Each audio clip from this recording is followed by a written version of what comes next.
Varicose veins కి సరైన చికిత్స కోసం సంప్రదించండి ఎవిస్ హాస్పిటల్. రమ్గారు సంక్రాంతి శుభాకాంక్షలు అండి. నీకు కూడా శుభాకాంక్షలు జయ. Thank you. అలాగే సుమన్ టీవీ ప్రేక్షకులందరికీ మకర సంక్రాంతి శుభాకాంక్షలు. మరి ఎప్పట్లాగానే పండుగ యొక్క విశిష్టత ఎలా ఈ సంవత్సరం కొంచెం ఊపిరి పీల్చుకున్నాం నిజం చెప్పాలంటే. అవును, నిరుడు సంక్రాంతి భయం భయంగానే వెళ్ళాము అవునండి, ముందులోకి. అవును. ఈసారి కొంచెం ఫ్రీగా ఉన్నాం. కాకపోతే ఏదో ఒక గీత, ఒక చిన్న రెడ్ ఫ్లాగ్ ఎక్కడైనా ఉందేమో అనిపిస్తోంది. కరెక్ట్ అండి, అనిపిస్తోంది.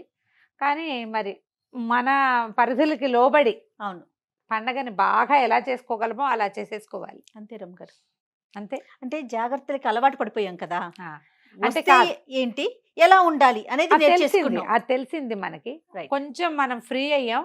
మళ్ళా కాళ్ళు చేతులు కొద్దిగా వెనక్కి తీసుకుని జాగ్రత్తగా హెచ్చులకు వెళ్ళిపోకుండా, పరిగెత్తేయకుండా పండగ మాత్రం చక్కగా చేసుకోగలుగుతాం తప్పకుండా.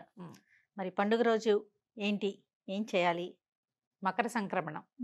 సూర్యుడు మకర రాశిలోకి ప్రవేశించడం.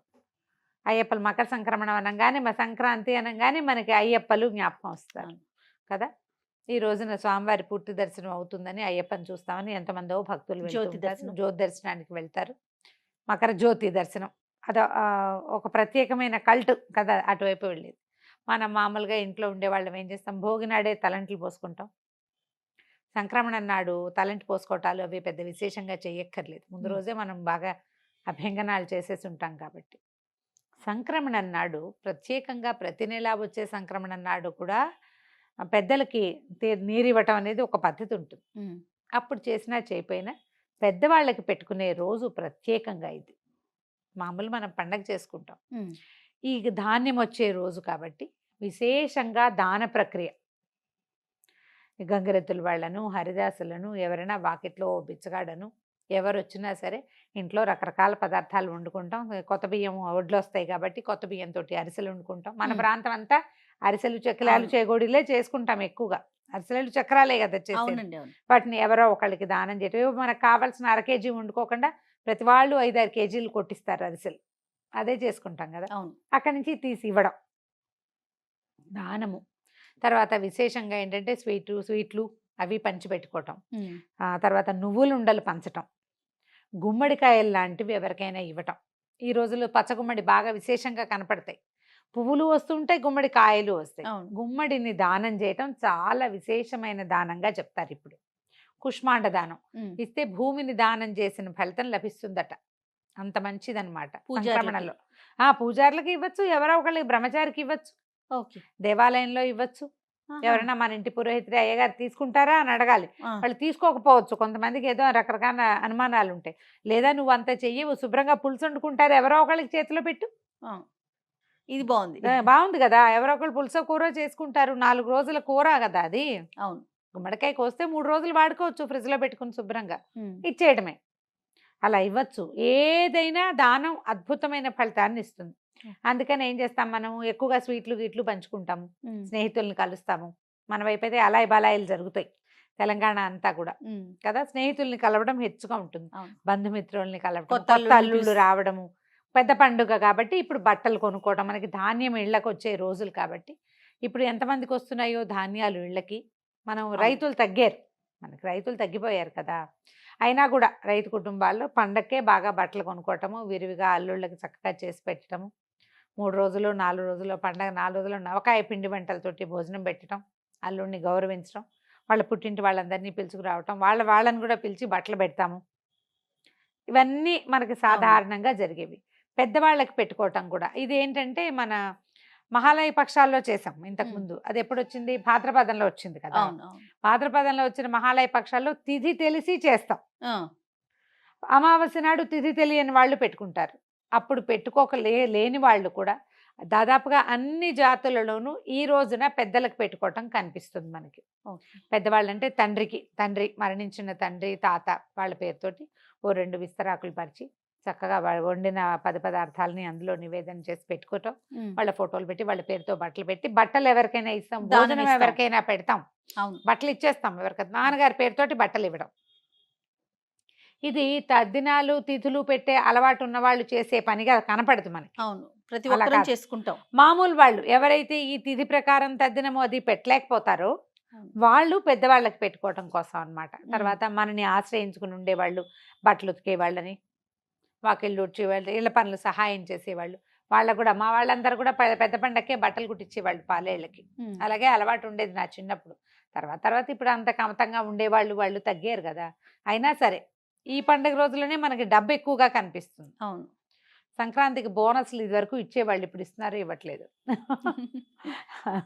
బోనస్ రావటం ఈ పండగ రోజుల్లోనే మనకి ఎక్కువ ఖర్చు కనిపిస్తుంది, ఉమ్. సంతోషము ఎక్కువగా కనపడుతుంది. బొమ్మలు పెట్టే అలవాటు ఉన్న వాళ్ళు బొమ్మలు పెట్టుకుని బొమ్మలకి హారతి ఇచ్చుకుని ఇంట్లో తాంబూలాలు ఏమైనా ఇచ్చుకోవటం. ప్రత్యేకమైన పూజా విధానం పాటిస్తామా రమ్మగారు? బాగా ఎక్కువగా కనపడేది ఏంటంటే సంక్రమణం రోజున మనం దాన ప్రక్రియ అంటే పెద్దవాళ్ళకి పెట్టడమే కాకుండా ఉమ్. ఎవరికైనా ఏమైనా పంచి పెట్టడం చేయాలి. ఓహో. ఇప్పుడు ఈ రోజున దేవతలు నిద్రలేస్తారని చెప్తారు. ఉమ్. మామూలుగా మనం కాల గమనాన్ని 2 రకాలుగా కొలుస్తాం. అవును. 2 ఉన్నాయి, అవును. ఉత్తరాయణం దక్షిణాయనం. దక్షిణాయనం అని. సూర్యుడే మనకి ప్రధాన దైవం, ఉమ్. అతనితోటే మన రోజు, ఆయన ఉంటేనే మన రోజు అంతే కదా. ఎంత పెద్ద జబ్బు చేసినా సూర్యరశ్మి సోకిన వాడి ఆరోగ్యం వేరేగా ఉంటుంది. ఉంటుంది. సూర్యుడే ఆరోగ్యకారకుడు. ఆయన ఈ రోజు నుంచి ఉత్తరం వైపు నడక మొదలు పెడతాడు. ఉమ్. ఈ నడక ఉత్తరం అంటే పూర్తిగా ఉత్తరం మీదగా వెళ్ళిపోడు, ఉత్తరం వైపుకి వాలి ఉదయించడం మొదలు పెడతాడు. ఓకే. ఓకే. మామూలుగా మనం ఒక సంవత్సరము దేవతలకి ఒక రోజు అని చెప్తారు. ఉమ్. ఈ ఒక రోజు అంటే అందులో పగలు రాత్రి ఉండాలిగా. ఒక రోజులో వాళ్ళ పగలు ఏది? ఈ ఉత్తరాయణ కాలం. ఆహా. ఈ మకర సంక్రమణం రోజున ఉత్తరాయణం ప్రారంభం అవుతుంది. ఇక్కడి నుంచి మళ్ళీ ఆషాఢ మాసం ఇంచుమించుగా అప్పటిదాకా ఉత్తరాయణమే నడుస్తుంది. ఓ. ఆ తర్వాత వచ్చేది దక్షిణాయనం. అప్పుడు ఏం చేస్తాం మనం? మనకి ఎన్ని పూజలు వస్తాయి అప్పుడు, అవును. ఎన్ని పూజలు, ఎన్ని రకాల నోములు, తర్వాత ఎన్ని ఉపవాసాలు, ఎన్ని స్నానాలు, ఉమ్. ఎంత హడావిడిగా ఉంటుంది. అదంతా ఉపాసనా కాలం. ఉమ్. ఇది ఇప్పుడు దేవతలు సంతృప్తి పడే కాలం అన్నమాట. వాళ్ళు నిద్ర లేచి చూస్తారు మనని, నువ్వు ఎట్లాంటి పూజా విధానం చేస్తున్నావు, ఎలాంటి దాన ప్రక్రియ చేస్తున్నావు, నువ్వు ఎట్లా సూర్యారాధన చేస్తున్నావు. దీని తర్వాత వచ్చేది పుష్యం, తర్వాత వచ్చేది మాఘమే కదా. అవును. సూర్యారాధనే. ఇది ఒక రకమైన సూర్యారాధనే ఈ రోజున మనం మొదలు పెడతాం. ఉమ్. పొద్దున్నే సూర్యుడికి నమస్కారం చేసుకోవటం, తలంటి అవసరం లేదు కాబట్టి చక్కగా స్నానం సంధ్య ముగించుకోవటం, దేవుడికి దీపారాధన చేసుకోవడం. ప్రత్యేక పూజలు అంటే పల్లెటూళ్ళల్లో కనపడేదైతే ధాన్య లక్ష్మి పూజ. పెద్దగా పూజగా ఏం చేయరు. ధాన్యపు కంకులు ఇలా ఏం చేస్తారు, వాటిని కట్టేసి వేలాడతీస్తారు. పక్షులు హాయిగా వాటికి తినడం ఆహారం కోసం కింద. ధాన్యపు కంకుల్ని పక్షులకు ఆహారం చేస్తాము. తర్వాత ఏమో పశువులకి చక్క గారెలు అవి వండి పశువులకు కూడా పెడతారు. అవును. ఒక్కొక్క ఊళ్ళో ఒక్కొక్క ఆచారం కనిపిస్తుంది, ప్రాంతాల వారీగా మారుతుంది కదా. ఇప్పుడు ఈ పాలు పొంగించే ఆచారము అది మన ఆంధ్ర ప్రాంతాల్లో కంటే, అంటే ఆంధ్ర తెలంగాణ ప్రాంతాల్లో కంటే కూడా కొంచెం తమిళనాడు బార్డర్స్లో అక్కడ కనపడుతుంది. తమిళియన్స్ చేసుకుంటారు కాబట్టి అవునవును. పాలు పొంగించి చెరుగడతో కలపటాలు అవి మనం చెయ్యం, పెద్దగా మనం చెయ్యం. ఒకవేళ అలాంటిది ఏదైనా ఉంటాయి. దీంట్లో మనం ప్రధానంగా గుర్తుపెట్టుకోవాల్సింది ఏంటంటే పండుగలు విధానాలు మన ఇళ్లల్లోవి, మన ఊళ్ళల్లోవి, మన ఇంట్లో ఏం చేస్తారో అది, మన పెద్దలు ఏం చేస్తారో ఏం దాన్ని చేస్తారో మనం చేయటం. మనం అమెరికాలో ఉన్నాం, ఆస్ట్రేలియాలో ఉన్నాం, ఆఫ్రికాలో ఉన్నాం పోనీ, కానీ అక్కడ మన పండగ వాళ్ళు చేయరే. అవును. మన పండగ మనమే కదా చేసుకుంటాం. అప్పుడు మన పెద్దమ్మ మన అమ్మమ్మ ఎవరో ఒకళ్ళకి ఫోన్ చేసి పండగ రోజున ఏం ఓ సంవత్సరం 2 ఏళ్ళు కనుక్కున్నారనుకో, 3వ ఏడాదికి మనకే మనమే తెలుస్తుంది. అంతే కదా. సోషల్ మీడియాలో ఫాలో అయ్యి వాళ్ళు ఎవరో చేసే విధానాలు మాత్రం ఫాలో అవ్వద్దు. మనం సంస్కృతిని సాంప్రదాయాన్ని ముందుకు తీసుకెళ్లాలంటే ముందు మన వెనక్కి పద్ధతి. చూడాలి ఒకసారి. ఎస్. ఎప్పుడు కూడా వెనకాల ఏది ఉందో చూసుకుని దాన్ని ముందుకు తీసుకెళ్తే ఎందుకు పెట్టారో కొన్ని మనకు అర్థం కూడా కావు. గోల్డ్ ఈజ్ గోల్డ్ కదా రమ్మగారు. కొన్ని విధానాలు ఈ విధానం ఎందుకు వచ్చింది అంటే దానికి పెద్ద సమాధానం ఉండదు. మన ముందు తరాల వాళ్ళు కూడా చెప్పలేకపోతారు. వాళ్ళు ఇదే మన అలవాటు, మన పద్ధతి. వాళ్ళు చేశారు, మనం కొనసాగించటమే. కొన్నిటికి రీజన్స్ మనకు అర్థమవుతుంటాయి. అవును. కొన్ని ఎవరైనా పెద్దవాళ్ళు చెప్తారు. రీజన్ తెలియనివి మన ఇళ్లలో ఉన్నప్పటికీ, మన ఊళ్ళల్లో ఉన్నప్పటికీ అది మనం కొనసాగిస్తూ ఉంటే మన పిల్లలకి మన మూలాల్లో నుంచి ఎంతో కొంత విజ్ఞానాన్ని ఇవ్వగలుగుతాం. ఎన్నో కొన్ని విధానాలని మన పిల్లల జీవితంలో జీన్స్ పరంగా రావాల్సినవి వస్తూనే ఉంటాయి. అవును. ఆ జీన్ సైక్లింగ్ ఉంది చూసావా, దాన్ని దెబ్బ తినకుండా ఉంచాలంటే ఈ రోజుల్లో ఇది తినాలి అని మన జీన్స్లో ఫిక్స్ అయిపోయి ఉంటుంది. అది డిస్టర్బ్ చేయొద్దు. అంతే. దానికి మన ఊళ్ళల్లో ఎవరైనా ఫ్రెండ్స్ చుట్టాలు ఎవరు లేరండి మాకు అంటారు. ఏ కజిన్సో లేకుండా ఎందుకుంటారు ఎవరికైనా? దానికి ఏం చేయాలి మనం? బాగా మానవ సంబంధాలు కాపాడుకోవాలి. మెరుగుపరుచుకోవాలి. ఎప్పుడు అంతే రమ్మగారు. ఎప్పుడు కూడా ఇప్పుడు మనం పండగ చేసుకోవాలంటే నువ్వే వండుకుని నువ్వే తింటే నీకేం సరదా ఉంటుంది? నువ్వు వండుకు తింటాం ఎందుకు? బయటకు వెళ్ళి కూడా తెచ్చుకు తినేసేయచ్చు. అవును. నువ్వే తినేటట్టయితే నలుగురితో పంచుకు తినాలంటే నలుగురు కలిసి చేసుకోవాలి దాన్ని. పండుగలు అందుకే కదమ్మా ఇంత విశేషంగా చేస్తాం. అవును. నలుగురిని కలవటం, స్నేహితుల్ని కలవటం, మనం చేసిన పదార్థాలు, మన ఇంట్లో చేసిన ప్రసాదాలు నలుగురికి పంచిపెట్టడం, మన సంతోషాన్ని ఇంకొకరితోటి పంచుకోవడం, అట్లా సోషలైజ్ అవ్వటం కోసమే పండుగలు ఇంత విశేషంగా చేస్తాం. ఇప్పుడు చూడు, ఇప్పుడు హైదరాబాద్ నుంచి బందరు, బెజవాడ, నర్సీపట్నం వైపు వెళ్ళిపోయే బస్సులు ఎట్లా విపరీతంగా వెళ్తాయో. స్పెషల్ బస్సులు వేసినా వేల కూడా కొద్దీ. చాలదు. అయినా సరే చాలదు. మనం అసలు రోడ్డు మీదకి వెళ్తే అక్కడికి చేరలేము, ఇంటికి రాలేము. ఆ పరిస్థితుల్లో చిక్కుంటాం. అందరూ ఊళ్ళకి పరిగెత్తాలనుకుంటారు. కోడి పందాలు వేస్తారు, ఇవో రకరకాల సరదాలకు చేసేవి. క్రమంగా అవి పెద్ద పెద్ద పందాలుగా పరిణమిస్తాయి అనుకో, అది వేరే కదా. మామూలు కుటుంబాల్లో ఏం చేస్తారు? అవును. అవంతా చేసుకోం కదా. చక్కగా ఏదో పప్పులు వండుకుంటాం, మంచివి 4 రకాలు, అందరం కలిసి నలుగురం కూర్చుంటాం. కలిసి ఒక చోట కూర్చుని కబుర్లు చెప్పుకుంటాం. వాకిళ్ళకి బంతి పూలు కడతాం, మామిడి మండలు కట్టుకుంటాం, వాకిళ్ళల్లో చక్కగా ముగ్గులు వేసుకుంటాం, గొబ్బిళ్ళు అవి పెట్టుకుంటాం. చుట్టుపక్కల దేవాలయాల్లో ఎక్కడైనా గోదా కళ్యాణాలు అవి జరుగుతుంటే అవన్నీ వింటాం. చూస్తాం, నమస్కారం చేసుకుంటాం. మన ఊళ్ళల్లో చేసే పండుగలు, మన పద్ధతి, మన విధానం, దాంతో ఏమవుతుంది? మన గుండెని అట్లా ఒకసారి తట్టి మనం ఇక్కడే ఉన్నామని ఒక సంతోషం, అంతే. అది సంవత్సరం అంతా వస్తుంది.